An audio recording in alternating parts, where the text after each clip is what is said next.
যে আমরা এখনো পর্যন্ত আর্মি বিজিবি কিছু পাচ্ছি না।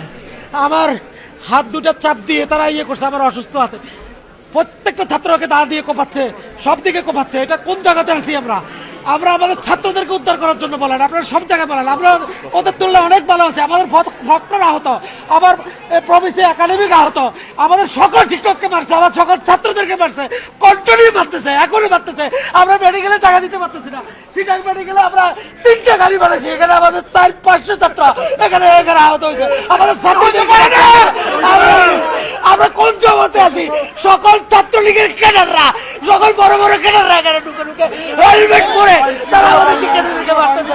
কোনো পুলিশ নাই, কোনো কিছু নাই।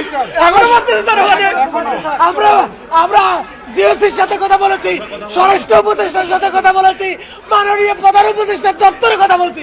2 ঘন্টা চলে গেছে, এখনো আমাদের পাশে কেউ আসে নাই। আমাদের ছাত্রদেরকে নিয়ন্ত্রণ করতে পারতেছি না। কোনো আমাদের শিক্ষার্থীরা পড়ে আছে। আমি এই আহত অবস্থায় আমি হাত জোর করে ক্ষমা চাচ্ছি। আমাদের শিক্ষার্থীরা, তোমরা শান্ত থাকা, এলাকাবাসী আপনারা শান্ত হন।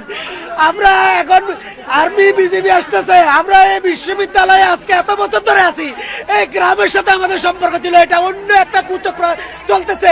এই গেমে কেউ হাত দিও না ভাই, তোমরা দয়া করে তোমরা শান্ত হও, তোমরা শান্ত হও। আমরা অনুরোধ করতেছি, আমরা তোমাদের সাথে আছি।